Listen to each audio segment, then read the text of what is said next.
You were never supposed to hear this.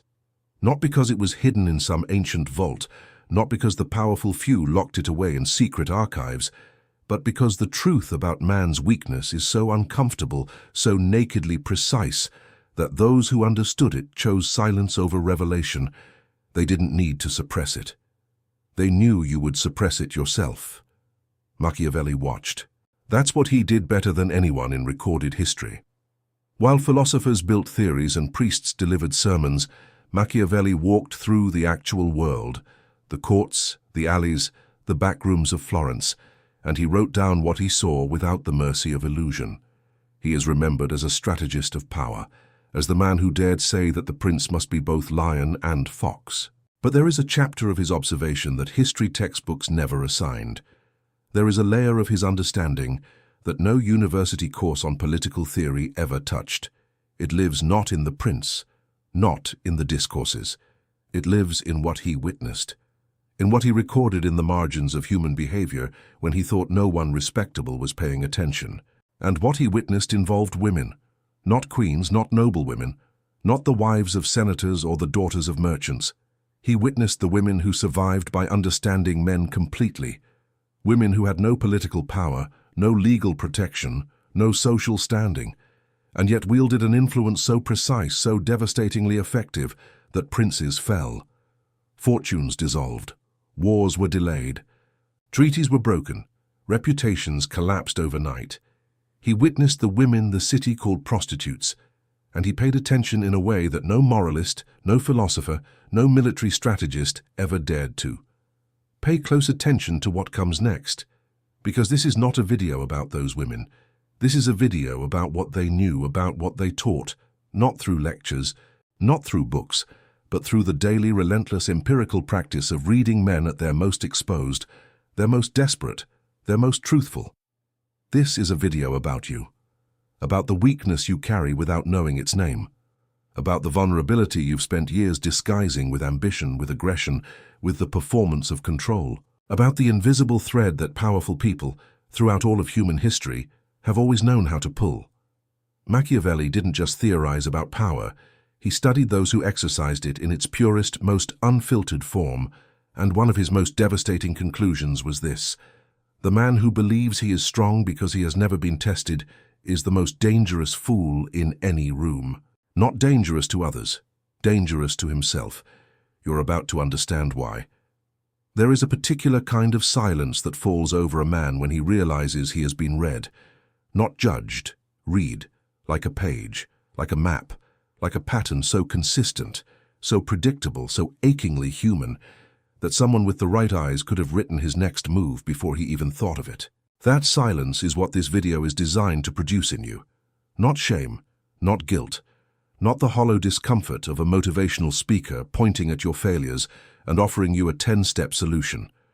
What you are about to experience is something rarer and more valuable than comfort. It is clarity. The brutal, surgical, irreversible clarity that comes when you finally see the mechanism that has been operating inside you. Underneath every decision, beneath every desire, hidden in every relationship you have ever had. Machiavelli called it necessita, necessity. The force that drives men to act not from wisdom but from need, not from strategy but from hunger, not from power but from the desperate, aching, consuming hunger to be seen, to be wanted, to matter to someone. He watched men surrender kingdoms for it. He watched men betray brothers for it. He watched men, brilliant men, men with armies and gold and history on their side, collapse entirely when someone withheld it. And the women who understood this, who had survived long enough in a world that gave them nothing to learn everything, they did not need weapons. They did not need armies. They did not need political office or inherited title or the blessing of the church. They needed only to understand the precise geography of a man's weakness, and they understood it better than the man himself ever would. This is what Machiavelli saw. This is what you are going to understand today, and once you understand it, you will never be the same kind of man again. Not because this video will make you harder, not because it will make you colder or more calculating or less human, but because you cannot unsee a truth once it has been shown to you with sufficient precision. The man who knows his own weakness is not weak. He is for the first time actually dangerous. Let's begin at the beginning, not the historical beginning, not Florence, not the Renaissance, not the political chaos of 15th century Italy. Let's begin at the beginning that matters. Let's begin with you right now in the life you are actually living. Think about the last time you changed your behavior because of a woman. Not dramatically, not in a way you would ever admit out loud, small, subtle. The way you adjusted the story you were telling when you noticed she wasn't impressed. The way you checked your phone more after a message went unanswered. The way you worked harder, dressed differently, spoke louder, went quieter. All of it calibrated unconsciously to a signal coming from outside yourself. You did not do that because you are weak. You did it because you are human. But here is what Machiavelli understood, and what most men never will. There is a catastrophic difference between being human and being legible. Between having needs and allowing those needs to be the instrument someone else plays. The man who does not know his own hunger is always being fed by someone else's hand, and he will eat whatever is placed in front of him and call it his own choice. This is the first truth, and it is the truth that every woman who ever survived entirely on the understanding of men knew before she turned 20. They did not hate men for it. Hatred is a luxury of those who have other options. They simply learned it, catalogued it, and used it, the way any rational being uses the resources available to them. And in a world where they had no vote, no property, no name that history would record, the architecture of male desire was the only resource that could not be taken from them. So they became scholars of it. Not in the academic sense, in the survival sense, in the way a soldier learns terrain, not to write a paper about it, but because his life depends on knowing exactly where the ground will hold and where it will give way. They learned where a man was solid, and they learned, far more usefully, exactly where he was hollow. Machiavelli, who understood power the way a surgeon understands the body, recognized in their knowledge something he had been circling his entire intellectual life. He had written about fortune as a river that floods and destroys. He had written about the prince who must be ready to use force and cunning. He had written about the nature of men as ungrateful, fickle, false, cowardly, covetous. But here, in the unguarded observations of women who had no reason to flatter him, no reason to perform, no political mask to maintain, here he found the clinical evidence for everything he had theorized. Men are not undone by their enemies. They are undone by themselves, by the need to be admired, by the terror of invisibility, by the ache for connection that they have been taught to call weakness and therefore never learn to manage, by the desire that doesn't announce itself as desire, but disguises itself as confidence, as ambition, as the drive to acquire more, when in reality, every acquisition is an attempt to fill a space inside that was never given a name. The women he observed could see it, instantly, the way a musician hears a note that is slightly off, not because they think about it, but because their entire nervous system has been tuned to that frequency by years of immersion. And once you can see something that clearly, once you can read it that precisely, you no longer react to it. You respond to it. There is a difference between those two words that contains an entire philosophy of power. Reaction is automatic. Reaction is what happens when the mechanism inside you is triggered and you move before you have thought. Reaction is the king who executes the messenger. Reaction is the man who sends the message at midnight. Reaction is the meeting where someone says the wrong thing, and 3 months of strategy dissolves in 40 seconds of ego. Response is deliberate. Response is what happens when you see the trigger for what it is, feel it fully, and choose your move from a position of absolute clarity.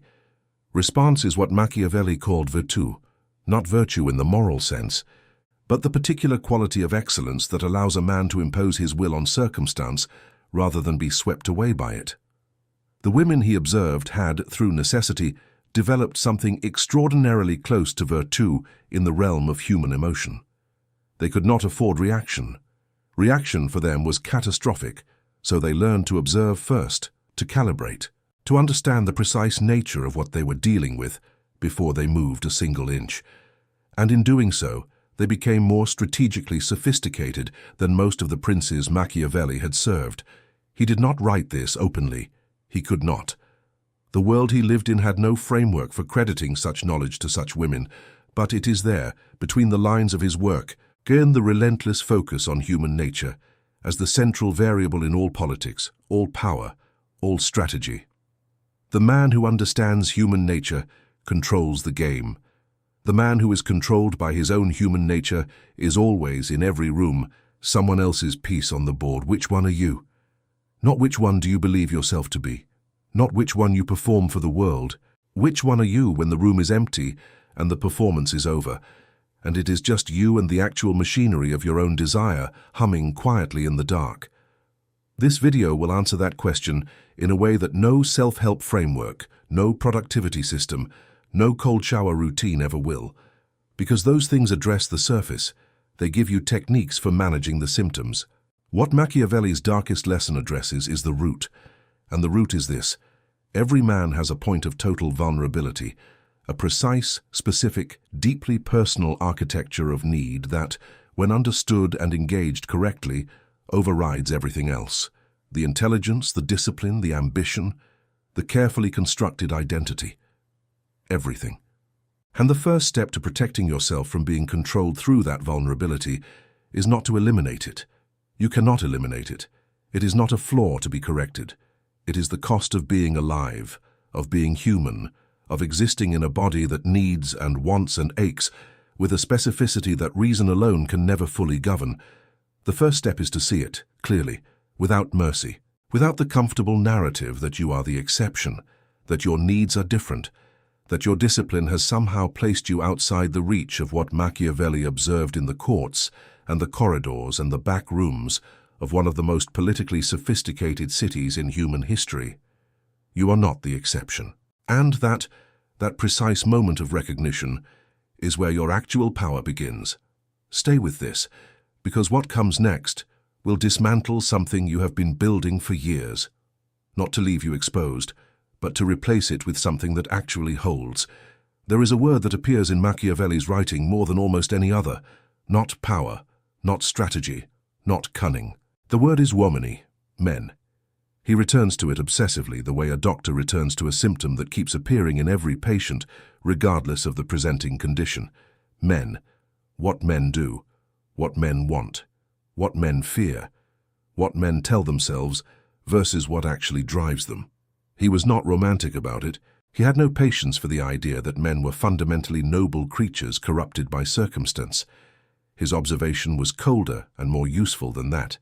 Men, he concluded, are consistent, predictably, reliably, almost mechanically consistent in the ways they fail themselves, and the consistency is not in their ambitions. It is not in their ideals, it is in their needs. The need to be seen as powerful, the need to be desired, the need to matter to someone who they believe matters, the need to feel, even briefly, that the world is organized around them rather than indifferent to them. These are not weaknesses of character. They are not moral failures. They are the structural load-bearing walls of male psychology, and they have been there since the first human being looked at another and felt the particular terror of being unknown. Machiavelli understood this not because he was exceptional. He understood it because he was honest. He applied to human nature the same rigorous, unsentimental observation that a scientist applies to physical phenomena, not asking what should be, but relentlessly documenting what is. And what is this: every man, without exception, has a hunger that precedes his reason, a need that exists before thought, before strategy, before the careful construction of identity that he spends his adult life assembling. And that hunger, unnamed, unmanaged, running quietly beneath every decision he believes he is making freely, is the most exploitable thing about him. The women Machiavelli observed understood this hunger the way a cartographer understands a river, not abstractly, specifically. They knew its depth in different men. They knew which banks it tended to overflow. They knew what fed it, and what starved it, and what happened when it was deliberately withheld and then restored. They had mapped the emotional hydraulics of masculine desire with a precision that no philosopher of the era came close to matching, because no philosopher of the era had the same incentive. Their survival depended on being right. A philosopher who misreads human nature writes a bad book. A woman in their position who misreads the man in front of her faces consequences that no book can adequately describe. So they were not wrong. They could not afford to be wrong. And in the sustained, practical daily application of that knowledge, they developed something that Machiavelli recognized immediately as one of the rarest qualities in human affairs: the ability to remain completely clear-eyed about another person's emotional reality while feeling nothing that would compromise their own judgment. This is not coldness. Do not confuse it with coldness. Coldness is an absence, the absence of feeling, the absence of connection, the numbed and defended state of someone who has been hurt enough to shut the whole system down. What Machiavelli observed was not coldness. It was something far more sophisticated, far more difficult to achieve, and far more powerful in its practical application. It was clarity under pressure, the ability to sit inside the full intensity of another person's emotional field, their desire, their need, their desperation, their performance of strength that barely concealed the terror underneath, and remain at the center of all of it, completely oriented, completely themselves, not swept, not destabilized, not seduced into the reactive dance that most human interaction actually is. Think about what that means in practical terms. You have been in rooms where someone's emotional state reorganized your behavior before you realized it was happening. You have been in conversations where the other person's displeasure made you smaller, made you talk faster, made you explain yourself in ways you didn't plan to. You have been in situations where someone's desire for you, or the withdrawal of that desire, rearranged your entire interior landscape within seconds. That is not weakness. That is the normal operation of a social nervous system that evolved precisely to be sensitive to other people. But sensitivity without awareness is a steering wheel with no driver. The car moves, but it is the road that is making the decisions. The women Machiavelli observed had, by necessity, become drivers. They had developed what we might now call, using a language unavailable to Machiavelli but consistent with everything he observed, metacognitive emotional awareness, the ability to observe their own internal responses from a slight distance, in real time, without being consumed by them, to feel the pull and name it, to notice the pressure and choose whether to yield. This is the skill that most men never develop, because they are never placed in the conditions that demand it. Men are, in most social contexts, allowed to react. The emotional labor of containment, of calibration, of reading the room and adjusting without anyone noticing the adjustment, this labor is distributed profoundly unevenly across gender, and Machiavelli, whatever his other limitations, was a precise enough observer to notice. The men he served, the princes, the captains, the magistrates and merchants, were surrounded by people paid to manage their reactions, to absorb their moods, to adjust the environment so that the powerful man's emotional state was rarely confronted with direct resistance. This was a form of service, but it was also a form of corruption. It meant that the powerful man never developed the one skill that actual power requires: the ability to function with full strategic capacity while under emotional pressure. The women he observed had no such insulation. Every day was a masterclass in high-stakes emotional regulation. Every interaction required the precise reading of another person's state, the management of their own internal response, and the execution of a strategy that would only work if the performance was absolutely invisible. They were, in the most rigorous sense of the word, practitioners. And Machiavelli was, in every sense of the word, a student of practitioners. He did not learn from those who theorized about power. He learned from those who exercised it under conditions where failure meant destruction.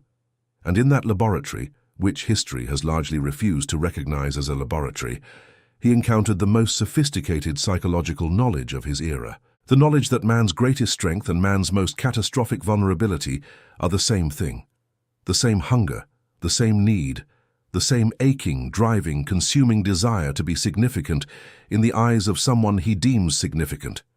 Feed it wisely and it builds empires. Let it run unexamined and it dismantles everything a man has spent his life constructing in an evening, in a conversation, in a glance from across a room that lands in exactly the right place at exactly the wrong moment. This is not ancient history. This is not a Renaissance curiosity. This is the operational reality of your life right now, today, in every room you walk into, in every relationship you are currently navigating, in every decision you believe you are making from a position of strength. How much of what you call ambition is actually hunger wearing a more acceptable mask? How much of what you call discipline is actually the management of a terror you have never directly named? How much of what you call your vision, your goals, your relentless forward movement? How much of it is construction, and how much of it is compensation?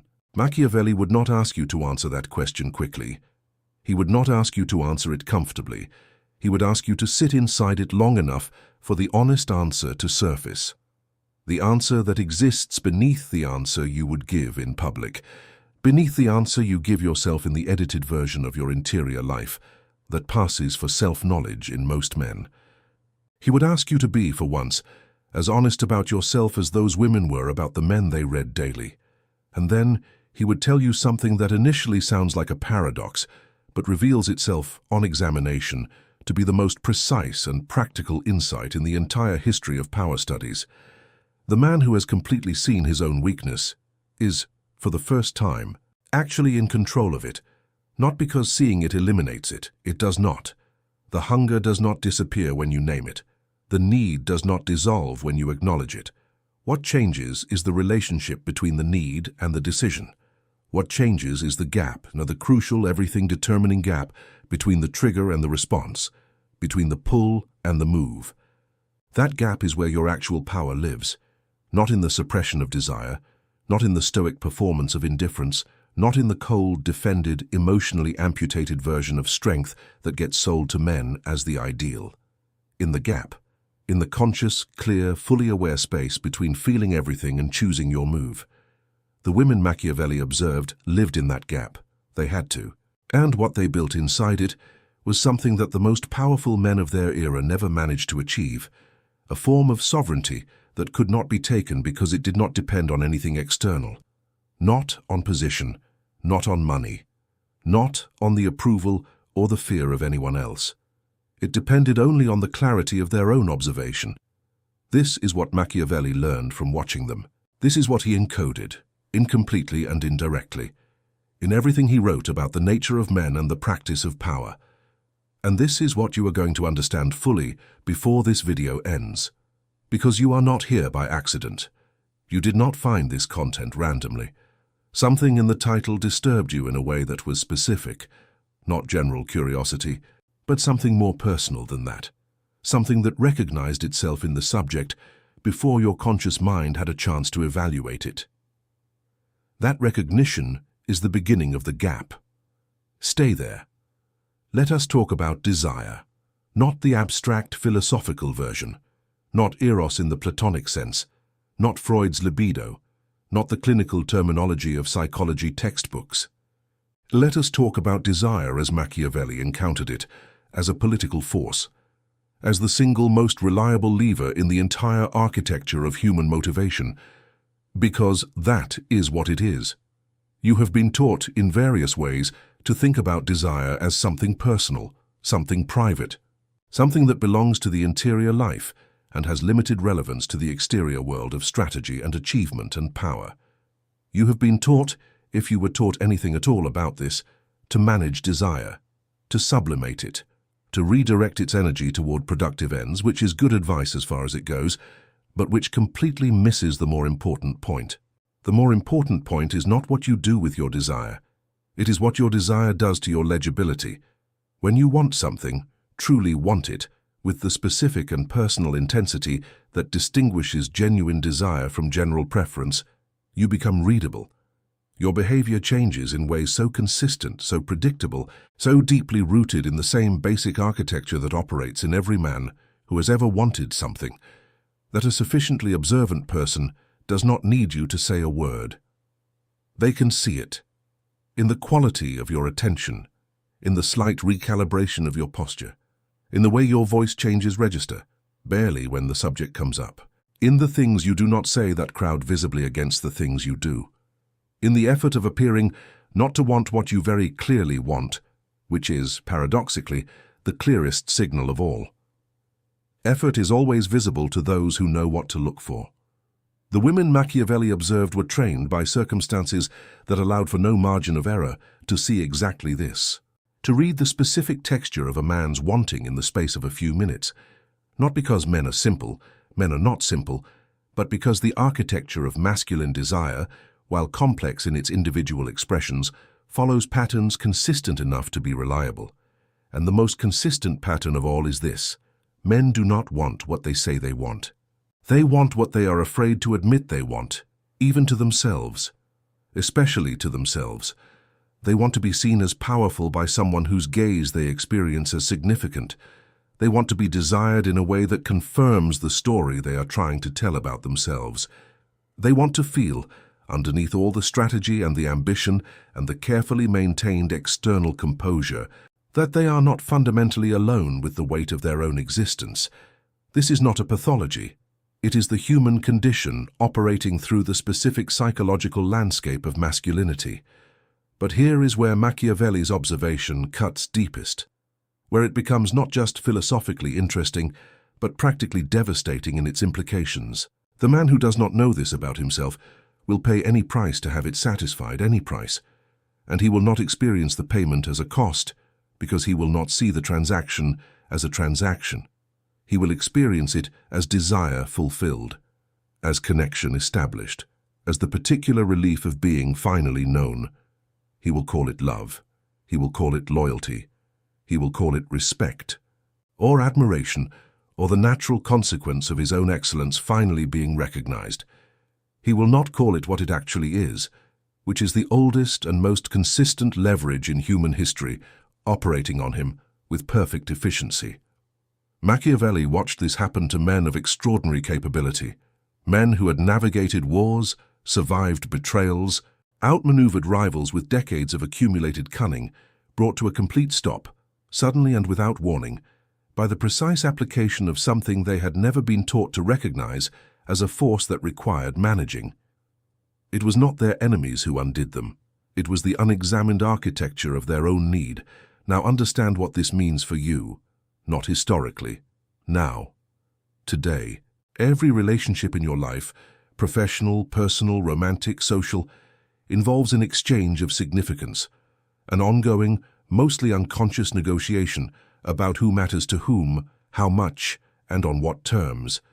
And in every one of those exchanges, the person with greater clarity about their own needs and the other person's needs holds a structural advantage so profound that skill, experience, and intelligence cannot fully compensate for its absence.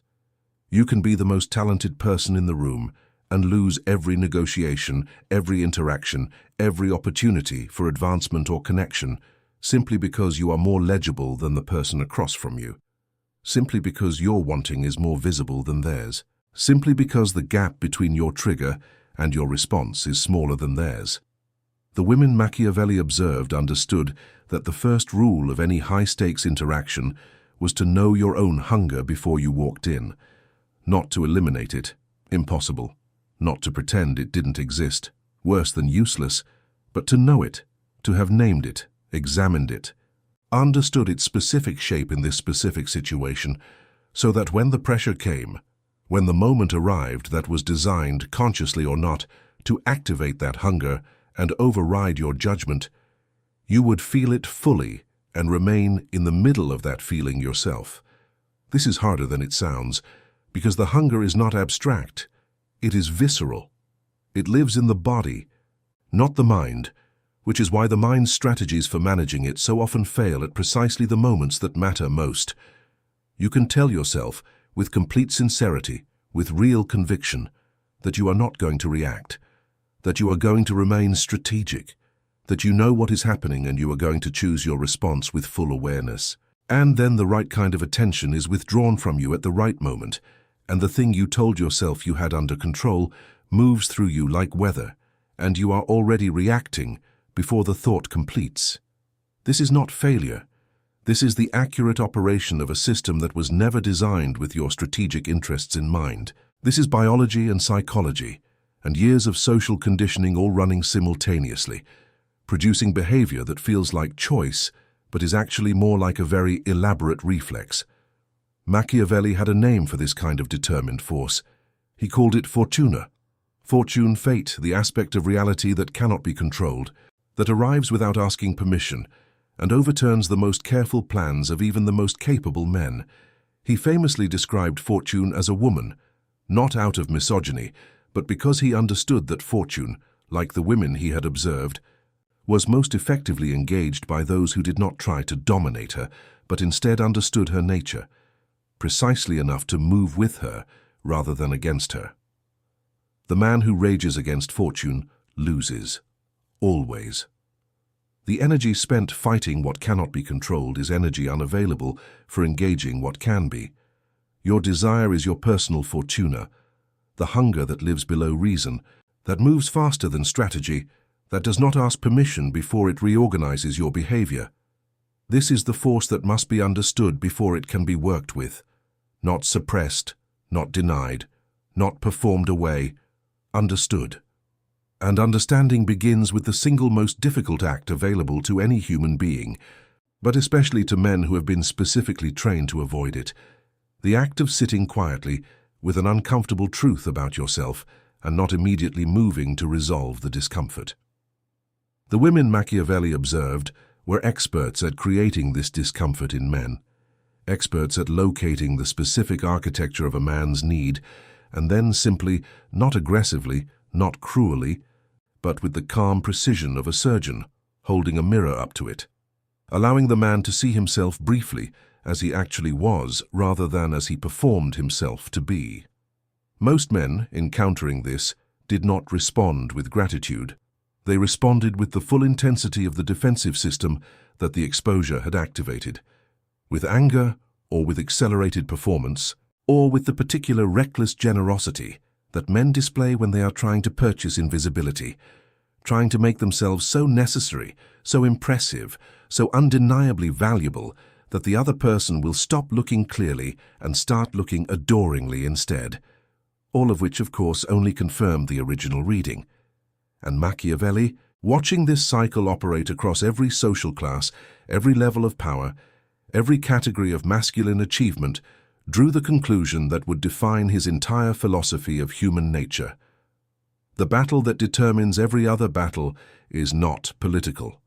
It is not military, it is not economic, it is interior. The man who has won the interior battle, who has looked at the full truth of his own desire, his own fear, his own hunger without flinching and without the need to perform that looking as strength, this man is formidable in a way that has nothing to do with his external resources. And the man who has not is always, regardless of his titles and his assets and his achievements, operating at the mercy of anyone who takes the time to read him. Which kind of man are you? Which kind of man are you choosing to become? Here is what no one tells you about vulnerability. Not the word in its current cultural packaging, not vulnerability as the therapeutic concept, the TED Talk, the carefully managed disclosure of selected imperfections in service of appearing more relatable. That is not vulnerability. That is performance. That is the theatrical presentation of openness in a context carefully controlled to minimize actual risk. Real vulnerability is not something you choose. It is something that exists whether you choose it or not. It is the state of being open to being affected by desire, by rejection, by the gap between who you need yourself to be and who you actually are in any given moment. It is structural. It is architectural.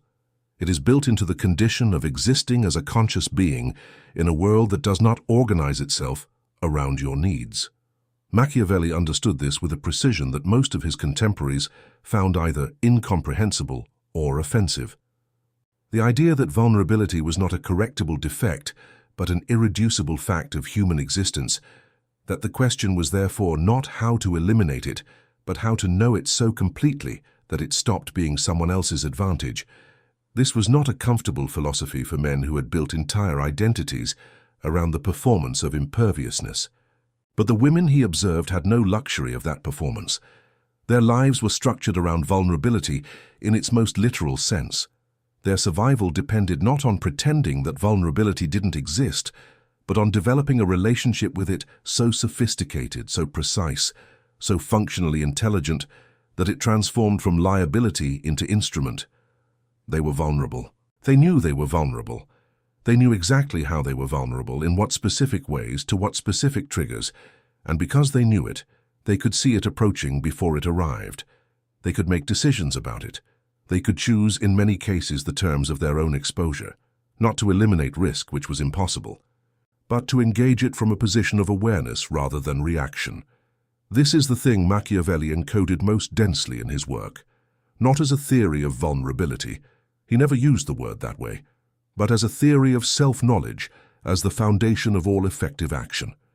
Know yourself completely, not the flattering version, not the version you show your friends or your rivals or the woman you want to impress. The complete version, the version that includes everything you have been trained to edit out of the official narrative of who you are. Because what you edit out does not disappear, it goes underground. It becomes the part of you that operates without your supervision. And the part of you that operates without your supervision is the part that makes your decisions in high-stakes moments, in the moments when the pressure is too high and the time too short for the deliberate, careful, rational version of yourself to stay in charge. The women he observed had learned to edit nothing in their own self-assessment. They could not afford the comfort of selective self-knowledge, a mistaken belief about their own responses, their own weak points, their own reliable triggers, could have consequences that ranged from professional failure to physical danger. So they developed what is essentially the most demanding form of intellectual honesty, the kind that applies not to ideas, not to facts about the external world, but to the precise and uncomfortable truth of your own interior machinery. You have not been trained for this. You have been trained for almost exactly the opposite. You have been trained to know yourself in ways that reinforce the story of competence and control.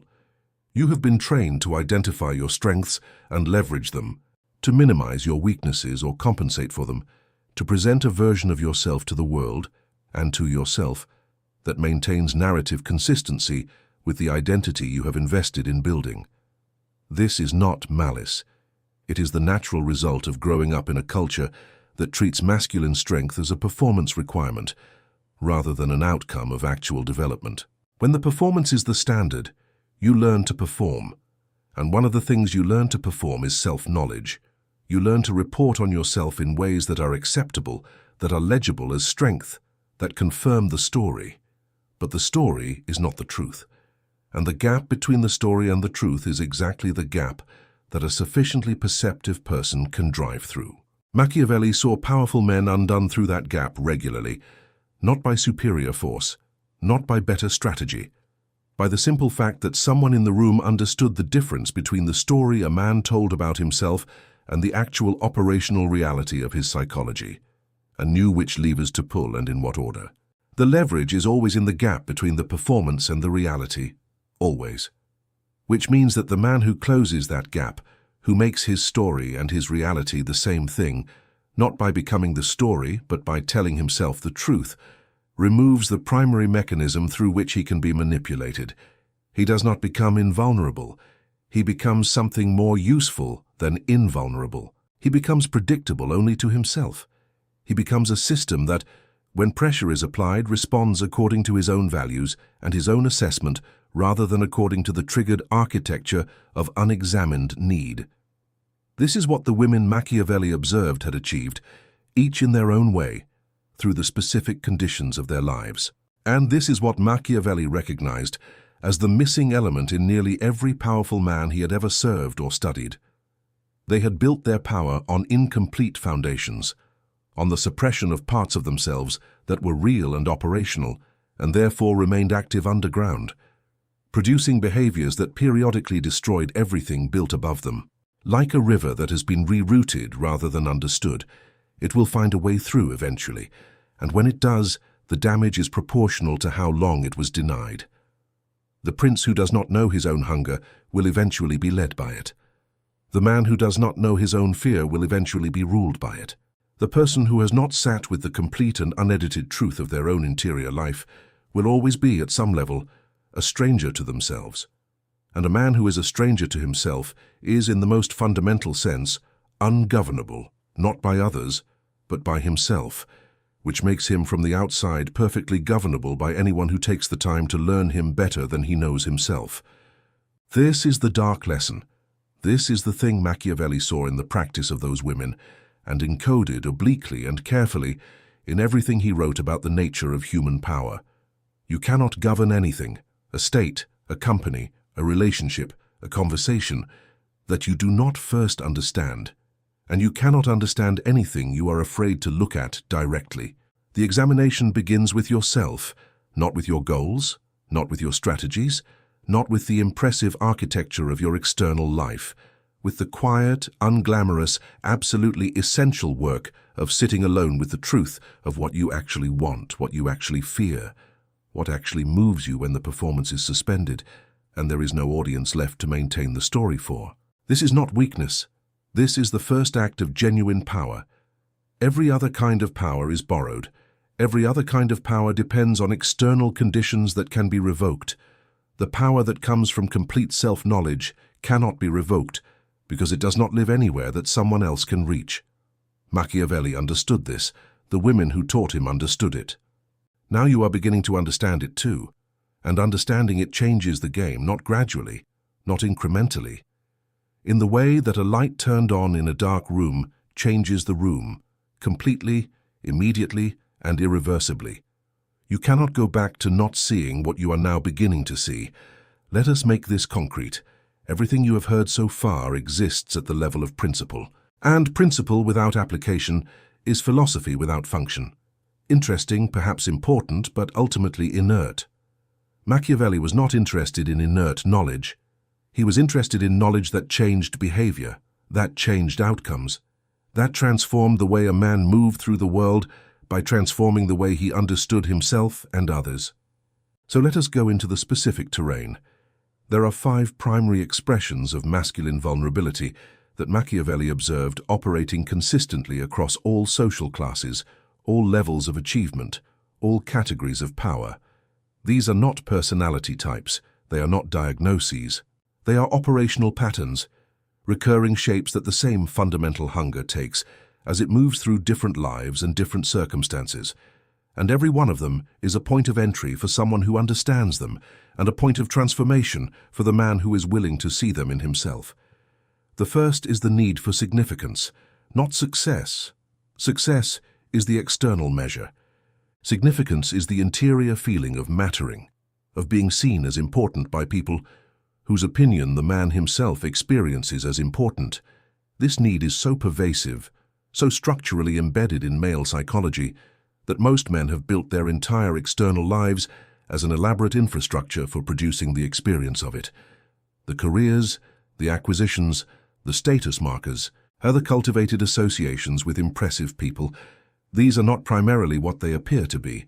They are significance delivery systems. They are the machinery built to manufacture, repeatedly and reliably, the feeling of being seen as consequential. The woman who understood this, who could make a man feel genuinely, specifically, personally significant in a way that his public achievements never quite delivered, had access to something no rival, no business partner, no political ally could offer. She could produce in 60 minutes what years of professional achievement attempted and never fully achieved. And the man who did not understand this about himself would pay for that experience with a consistency that defied every other rational calculus in his life. The second pattern is the need for exceptionalism, the need to be not just significant, but unique. Not just admired, but recognized as specifically irreducibly different from ordinary men. This is the hunger behind the carefully maintained mystique, the stories of extraordinary origin or exceptional difficulty overcome, the chronic compulsion to demonstrate that the normal rules do not apply. The man consumed by the need for exceptionalism is the easiest man in any room to direct. Simply affirm his uniqueness, specifically with apparent reluctance, as though you are reporting an observation rather than offering flattery, and watch every rational defense dissolve. Watch the careful strategy he had been maintaining give way to the particular recklessness of a man who believes he has finally been truly seen. The women Machiavelli observed were masters of this, not because they were cynical, many were not, but because they were accurate. They could see the specific shape of a man's need for exceptionalism and reflect it back to him with a precision that felt to him like recognition, like being known. It was not manipulation in the petty sense. It was the application of accurate psychological understanding to a specific human interaction. And the line between those two things, between understanding someone completely and using that understanding, is a line that power has never respected in any era of human history. The third pattern is the terror of ordinariness. This is the shadow side of the exceptionalism need, not the hunger for recognition, but the dread of its absence.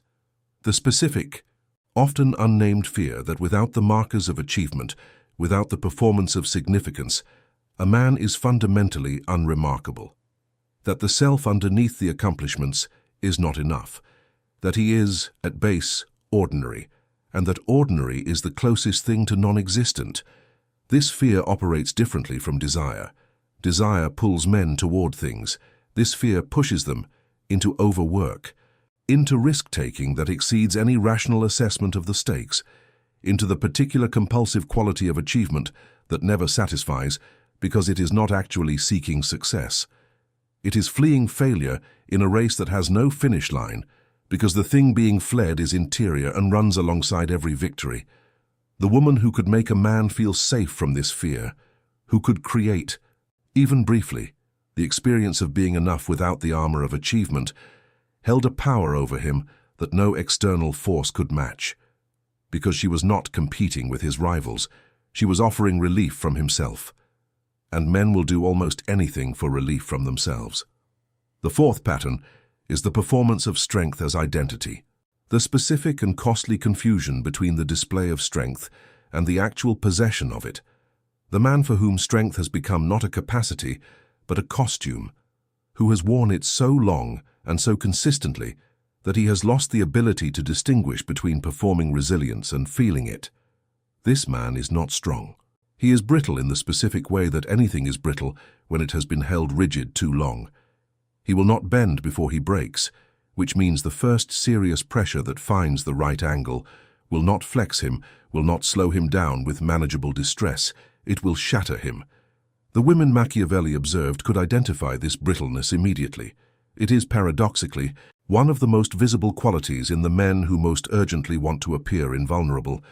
The rigidity of the performance is itself a signal, the complete absence of acknowledged uncertainty, the inability to sit with not knowing, the speed with which any question of competence or strength is converted into aggressive assertion. These are not signs of power. They are signs of a man who has bet everything on a single fragile structure. And the fifth pattern, the most dangerous, the most commonly overlooked, the one that Machiavelli returned to most consistently in his analysis of why capable men fail, is the need for approval from the specific person or people whose disapproval they fear most. Not general approval, not the broad social validation that everyone to some degree requires. The specific, particular, deeply personal need for approval from the one figure, the woman, the father, the mentor, the rival whose respect has become the unconscious standard against which all achievement is measured, whose withholding of that approval carries the power to instantly and completely destabilize everything a man has built. This is the needlepoint. This is the precise location where the most formidable men become the most accessible, not to the world in general, to the person who has, through specific history or specific qualities, become the holder of the internal standard.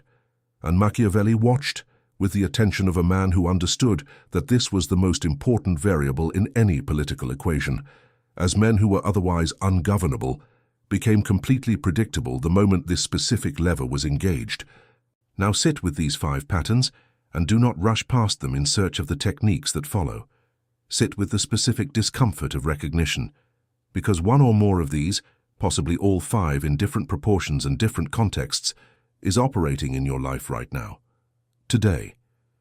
In the relationships you are currently navigating, in the decisions you are currently making, in the story you are currently telling yourself about why you do what you do, not as judgment, as information, because information is the first instrument of every form of actual power. Now we enter the application, the practical, the specific, because Machiavelli was not ultimately a theorist, he was an advisor, a practitioner. A man who believed that knowledge which could not be translated into effective action was not truly knowledge, but merely the sophisticated management of ignorance. And everything that he observed, in the courts, in the streets, In the back rooms where the real negotiations of power were conducted without the performance required by daylight, he filtered through the single question that defined his entire intellectual project. What do you actually do with this? So what do you actually do with the knowledge that you carry in the specific architecture of your desire and your fear, a set of vulnerabilities that any sufficiently perceptive person can read and engage? The first thing you do is what we have already begun. You see it, completely, without the editorial that converts uncomfortable truths into manageable narratives. You take the inventory with the same unsentimental precision that those women applied to the men who sat across from them, not cruelly, not with the agenda of diminishment, but with the absolute commitment to accuracy that is the prerequisite of every other kind of power. You name the hunger, you name the fear, you name the specific people and situations that carry disproportionate power over your emotional state, that can move you from strategic clarity to reactive noise in less time than you have ever been willing to admit. You name the pattern, you trace it back. Not to excavate childhood wounds in the therapeutic sense, this is not that kind of video, but to understand the operational origin of a reflex that is currently running your decisions without your supervision. Understanding the origin of a pattern does not eliminate it, but it deactivates the shame that surrounds it. And the shame is the most dangerous part, because shame drives concealment, and concealment is what keeps the pattern underground, operating without your awareness, producing consequences you keep being surprised by. The man who is ashamed of his hunger hides it. The man who hides it cannot examine it. The man who cannot examine it cannot manage it. The man who cannot manage it is managed by it. This is not a metaphor. This is the precise mechanism by which intelligent, capable, strategically sophisticated men are regularly outmaneuvered by people with far fewer external resources but far more internal clarity. The second practical step is the development of what we might call the observation window. The deliberate, practiced cultivation of the gap between stimulus and response that we discussed earlier. Not through suppression. Suppression is the enemy of this work. Through expansion, through the conscious decision to lengthen the time between feeling and acting, specifically in high-stakes situations, specifically around the triggers you have identified in the first step. This is a skill. It is trainable, and it is trained the same way every real skill is trained, not through inspiration or insight, but through repetition in conditions that progressively increase the difficulty. You begin in low-stakes situations. You notice the trigger, the moment when someone's behavior or words or withdrawal of attention activates the hunger or the fear. You feel it fully. You do not act immediately. You breathe if breathing is useful to you. You pause. You ask yourself, what is actually happening here? Not the story, the mechanics. What need has just been activated? What am I about to do that will be driven by that activation rather than by genuine strategic assessment? And then you choose your move deliberately, from the version of yourself that has seen the trigger and is responding to it rather than being moved by it. This is not comfortable. It is, initially, extremely uncomfortable. Because the gap you are creating is a gap that the triggered system will fill with urgency, with the insistent, pressured, compelling feeling that you need to act now, that the moment will pass, that the opportunity will close, that if you do not respond immediately, something will be irrevocably lost. This urgency is not information. This is the activated hunger, speaking in the language of necessity, and learning to distinguish between actual urgency, the legitimate pressure of circumstances that genuinely require immediate action, and manufactured urgency, the feeling of pressure produced by your own triggered need, is one of the most valuable and difficult skills available to any human being. Machiavelli wrote that men are most dangerous to themselves in the moment of appetite, not the moment of danger, the moment of wanting, because in the moment of wanting the capacity for accurate assessment is compromised in ways that the wanting man almost never notices. He believes he is thinking clearly. He is not thinking clearly. He is constructing with great fluency and apparent logic the reasoning that justifies the move his hunger has already decided to make. He is, in the technical sense, rationalizing, and the sophistication of the rationalization is perfectly correlated with the sophistication of the mind producing it, which means that intelligent men are not protected from this dynamic by their intelligence. They are more efficiently destroyed by it, because they are better at the rationalization. The women Machiavelli observed knew this about intelligent men specifically. The brilliant man who wanted something was more predictable than the ordinary man who wanted the same thing, because the brilliant man would construct an entire architecture of apparently reasonable justification around his wanting, and then defend that architecture with the full force of his considerable intellectual resources, and in doing so would commit far more completely, far more irrevocably than someone who had simply acted on impulse and would therefore face less resistance to course-correcting. This is the trap within the trap. This is what Machiavelli called the prince who convinces himself. The man who is so capable of justifying his positions that he loses the ability to question them.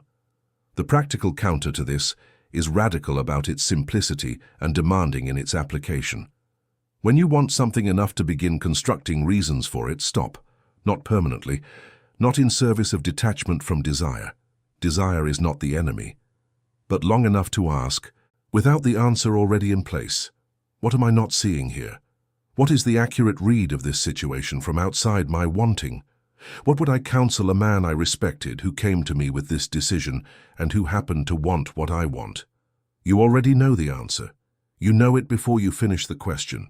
The part of you that knows is the part that has been quietly present under the noise of the activated hunger, waiting with extraordinary patience for the moment you were ready to hear it. That part of you is your Machiavelli, your interior strategist, your observer. It has never been absent. It has been outcompeted by the urgency of desire, by the noise of fear, by the insistence of the pattern that learned its moves before you were old enough to evaluate them. Now you are evaluating them.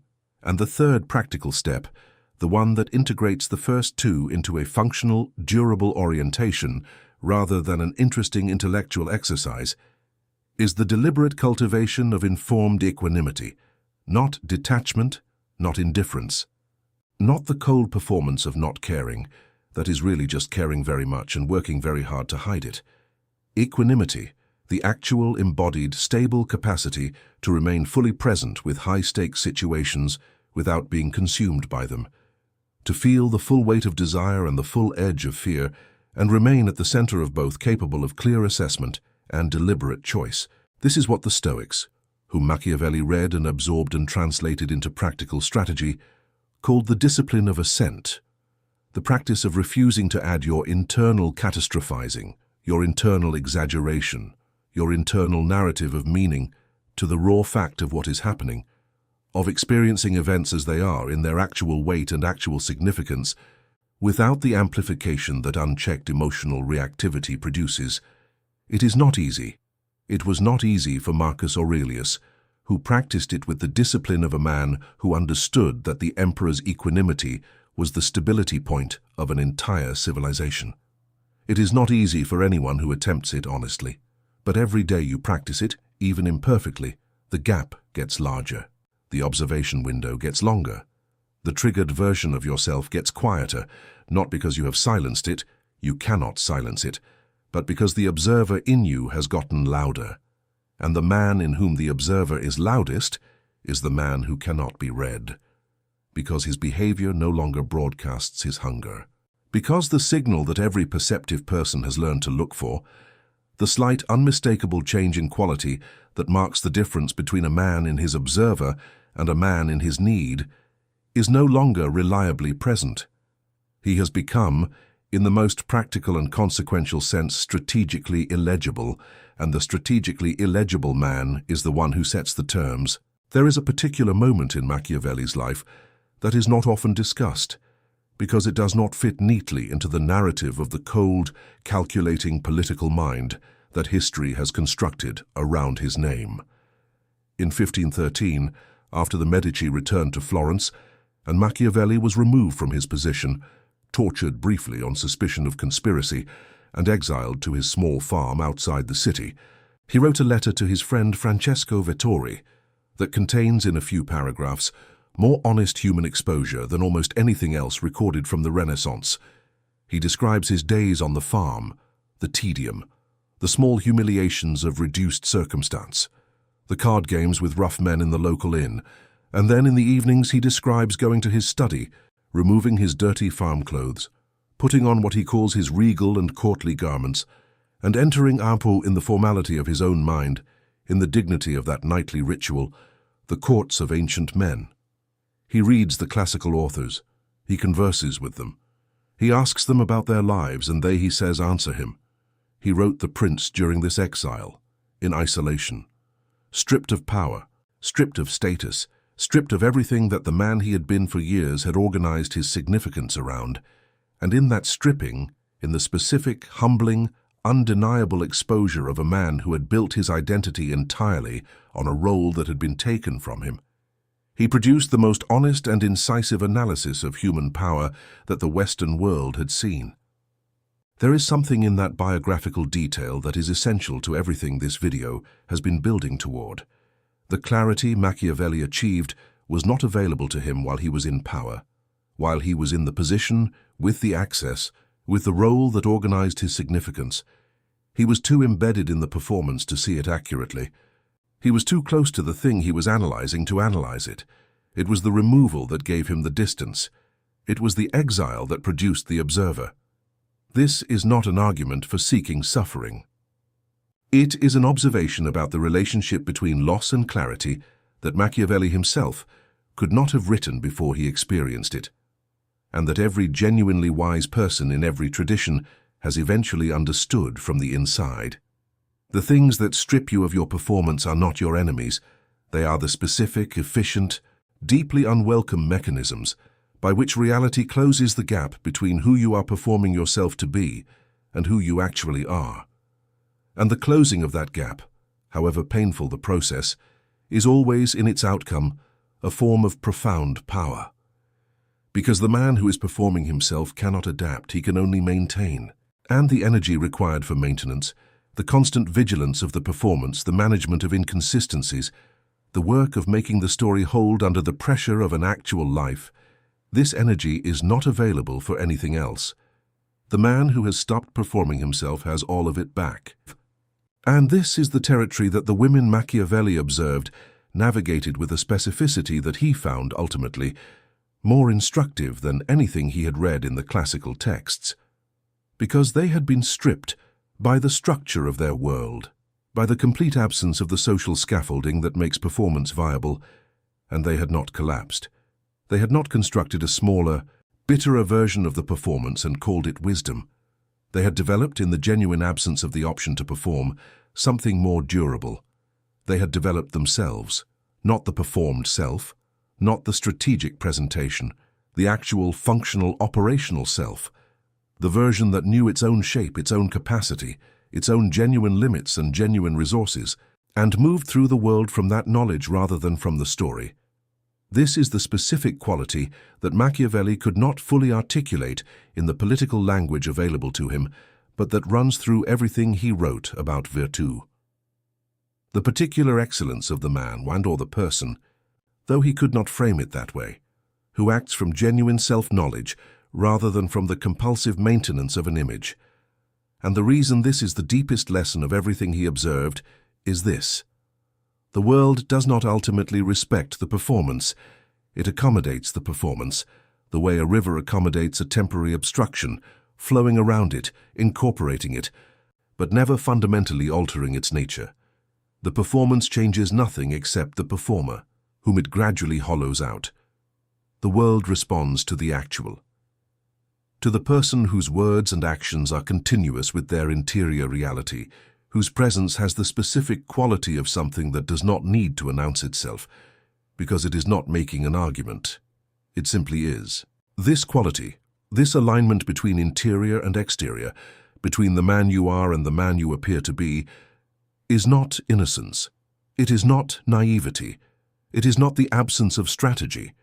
It is the most sophisticated strategy available, because it is the only one that does not require maintenance, the only one that gets stronger under pressure rather than more fragile, the only one that produces, over time, the specific and unmistakable gravity of a person who does not need anything from you in order to be completely themselves.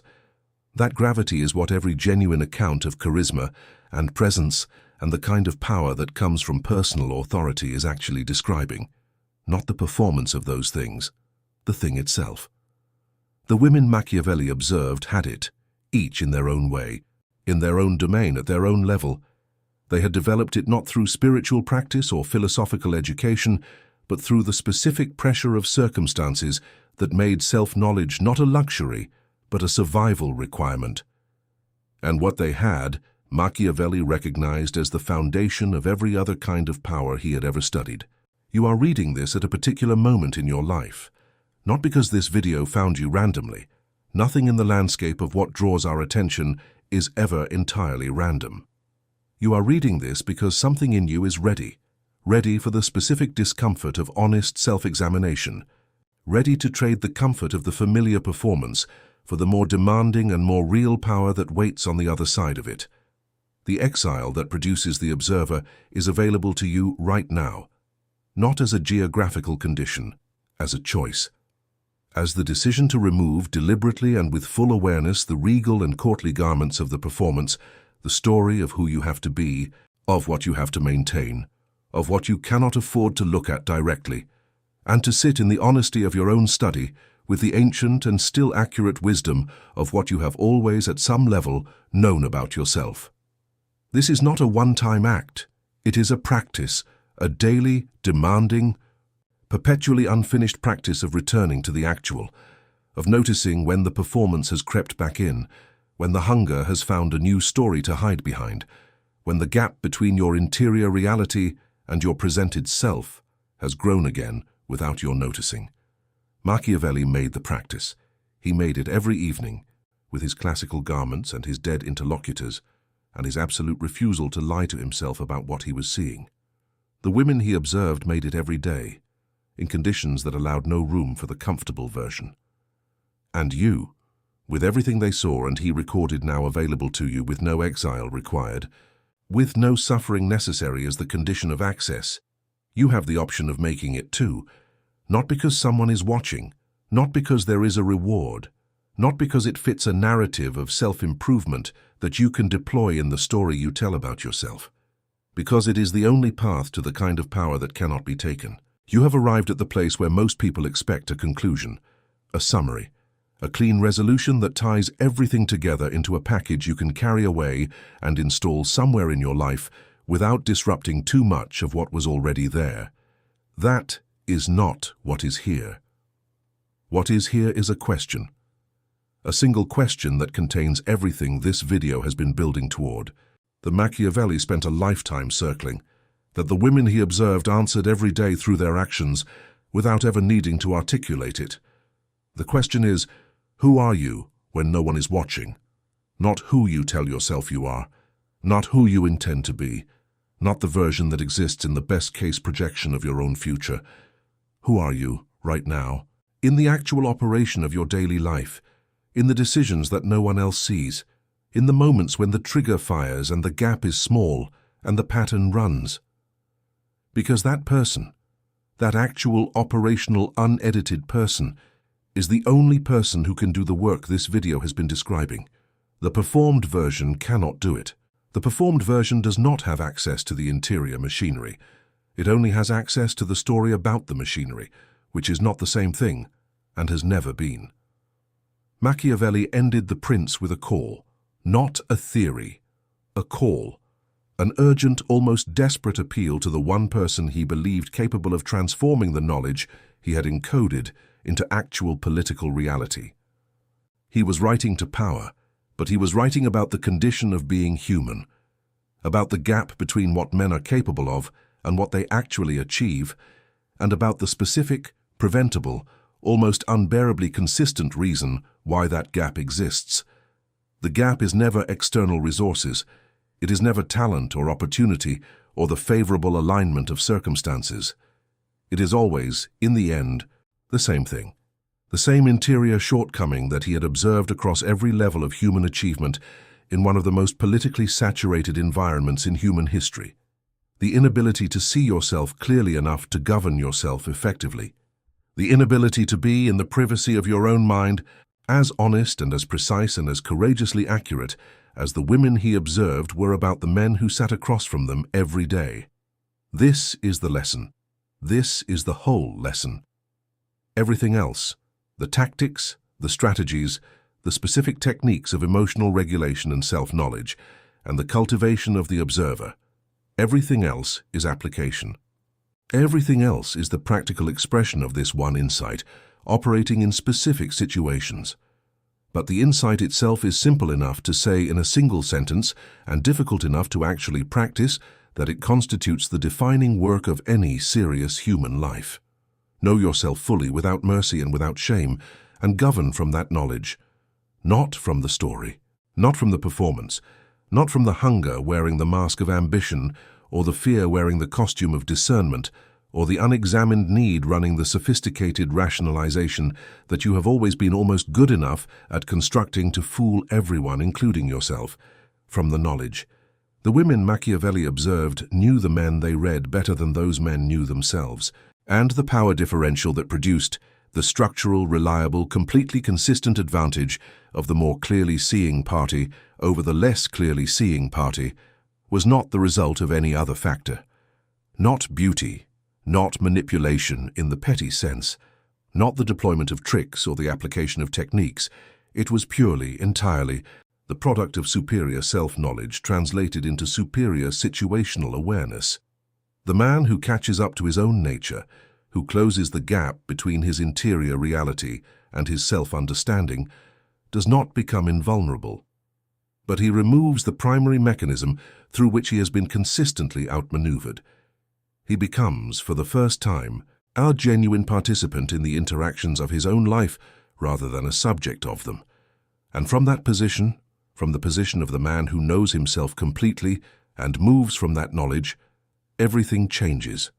Not dramatically, not immediately, not in the way that the fantasy of transformation presents it, the sudden revelation, the overnight reinvention, the clean break between the before and after. The change is quieter than that. It is the specific quality of a man who has stopped fighting himself and can therefore, for the first time, direct his full capacity outward. It is presence without performance, strength without brittleness, desire without being driven by it, fear acknowledged and therefore no longer in command, the complete, paradoxical, genuinely powerful condition of a man who is exactly what he appears to be because he has nothing left to hide, not from the world and not from himself. This is what Machiavelli saw in the rarest of the powerful men he served, and this is what he recognized, with the precise intelligence of a man who saw clearly, regardless of whether clarity was comfortable, in the knowledge those women carried. Not weakness exploited, power observed. The specific, irreducible, non-transferable power of complete self-knowledge demonstrated daily by people who had no other resource and needed no other resource. You have other resources. You have access to the explicit articulation of what they demonstrated through survival. You have the luxury of arriving at this understanding without the conditions that forced it on them. Use it, not as a technique, as a practice, not as an identity to perform, as a commitment to accuracy, about yourself, about others, about the actual nature of the interactions you are in, and the decisions you are making, and the man you are becoming through the accumulated weight of every choice you make in the gap between trigger and response. Every day you practice this, you become less legible to those who would read you for their advantage. Every day you practice this, the gap gets wider, the observer gets steadier. The hunger loses its command without losing its humanity. And every day you practice this, you become incrementally but irreversibly the man that Machiavelli spent his entire life describing and almost never found, the one who governs himself completely and therefore cannot be governed by anyone else. If what you have heard today has moved something in you, not the comfortable something, the other one, the one that recognized itself before your mind had time to evaluate whether it wanted to be recognized, then you already understand what comes next. The work is interior. It begins in silence. It requires nothing from the world and produces everything that actually matters in it. If this landed where it was meant to land, leave below the only phrase that is accurate right now. I have been reading myself wrong. That ends today. This is not a comment, it is a declaration. A private, public, irreversible commitment to the most difficult and most consequential form of honesty available to any human being. And if you choose to stay in this space, to continue the work that this video has initiated, then what you are joining is not a community in the social sense. It is a standard, a decision to hold yourself to the level of clarity that Machiavelli admired and those women demonstrated, the level where performance ends and the actual, ungovernable, irrevocably powerful self begins. Go now. And let the silence that follows this video be not emptiness, but the specific, loaded, enormously consequential silence of a man who is, for the first time, listening to himself clearly. That silence is the beginning of everything.